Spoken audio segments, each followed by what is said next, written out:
प्रेम, अहंकार और ब्रह्मांड का संतुलन। जब ये तीनों चीजें टकराती हैं तो जन्म होता है शिव और सती की कहानी का। ये एक ऐसी कथा है जहां भक्ति की पराकाष्ठा विनाश को जन्म देती है और फिर उसी विनाश से करुणा का एक नया रास्ता खुलता है। तो चलिए इस अमर कथा की गहराइयों में उतरते हैं। ये सिर्फ शब्द नहीं है, समझिए ये एक चेतावनी है। एक ऐसे प्रलय की चेतावनी जो तब आती है जब एक शांत योगी का सब्र टूट जाता है और ब्रह्मांड का पूरा संतुलन हमेशा के लिए बदल जाता है। जरा सोचिए, पूरे ब्रह्मांड में एक हाहाकार मचा हुआ है। हर ग्रह, हर तारा, हर लोक, सब के सब हिल गए हैं। यहां तक कि देवता भी, वो भी डर के मारे अपनी नजरें फेर रहे हैं, क्योंकि वो जानते हैं कि जो गुस्सा आज जागा है उसे रोक पाना किसी के बस की बात नहीं।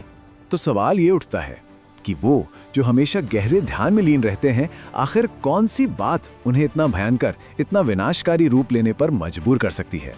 इस सवाल का जवाब पाने के लिए हमें कहानी की शुरुआत में चलना होगा। तो ये कहानी किसी विनाश से नहीं, बल्कि इसकी जड़ें हैं राजा दक्ष के अहंकार में। और इस अहंकार की टक्कर होती है उनकी ही बेटी सती की अटूट भक्ति से। सोचिए, एक तरफ था इंसान के घमंड की चट्टान और दूसरी तरफ प्रेम का एक अथाह सागर। अब देखिए, राजा दक्ष के लिए तो शिव उनकी बेटी के काबिल थे ही नहीं।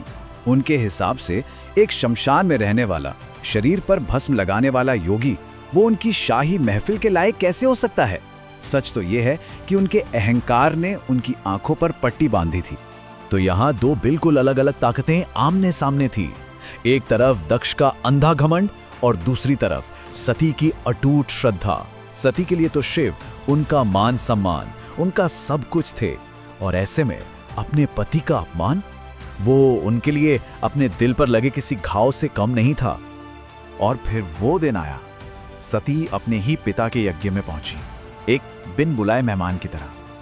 वो वहां अपने पति के सम्मान के लिए लड़ने गई थी, लेकिन उन्हें सम्मान तो मिला नहीं, बल्कि मिला एक खामोश तिरस्कार, एक ऐसा अपमान जिसने उनका दिल तोड़ के रख दिया। अब सती के सामने एक चुनाव था, पिता का अहंकार या पति का सम्मान। सती ने भक्ति का रास्ता चुना। बिना किसी डर के, पूरी श्रद्धा के साथ वो उस यज्ञ की आग की तरफ बढ़ चली। उनका शरीर भले ही राख हो जाए, पर उनका प्रेम हमेशा हमेशा के लिए अमर होने वाला था। सती का ये बलिदान सिर्फ एक अंत नहीं था, नहीं, ये एक तरह का ब्रह्मांडीय भूचाल था जिसने पूरी सृष्टि का संतुलन ही बिगाड़ कर रख दिया। ये शिव के प्रेम पर सीधा हमला था और इसका अंजाम भयंकर होना तय था। और उधर कैलाश पर्वत पर शिव का ध्यान टूट गया। हवा में जैसे क्रोध खुल गया और शून्य भी कांपने लगा। वो आंखें जो हमेशा शांति में बंद रहती थीं, आज विनाश की आग लिए हुए खुल चुकी थीं। उन आंखों में अब शांति का कोई नामो निशान नहीं था, सिर्फ आग थी, सिर्फ ज्वाला। सती की चिता की आग अब जैसे शिव की आत्मा में धधक रही थी। वो प्रेमी अब रक्षक नहीं रहा था, वो अब एक विध्वंसक बन चुका था। और फिर शुरू हुआ तांडव। ये कोई नाच नहीं था, ये तो सृष्टि का विनाश था। एक ऐसा ब्रह्मांडीय प्रलय कि वक्त भी जिसे देखकर कांप उठे। शिव के क्रोध की उसी ज्वाला से जन्म हुआ वीरभद्र का। और वीरभद्र कोई मामूली योद्धा नहीं था, वो तो खुद शिव का गुस्सा थे, उनका प्रचंड रूप, न्याय की एक धधकती हुई आग। और अब न्याय का वक्त आ चुका था। सिर्फ एक ही वार में वीरभद्र ने दक्ष का सिर धड़ से अलग कर दिया। वो घमंड जिसने शिव का अपमान किया था, अब जमीन पर पड़ा खामोश था, हमेशा के लिए। लेकिन ये नरसंहार अब सारी हदें पार कर चुका था। चारों तरफ बस हाहाकार था। डरे हुए देवता समझ गए थे कि अगर इसे रोका नहीं गया तो सृष्टि का अंत निश्चित है। तो वो सब मिलकर शिव के पास पहुंचे, इस विनाश को रोकने की गुहार लगाने।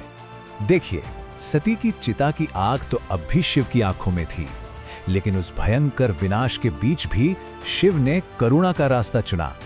उनका क्रोध शांत हुआ और जैसे पूरे ब्रह्मांड ने एक राहत की सांस ली।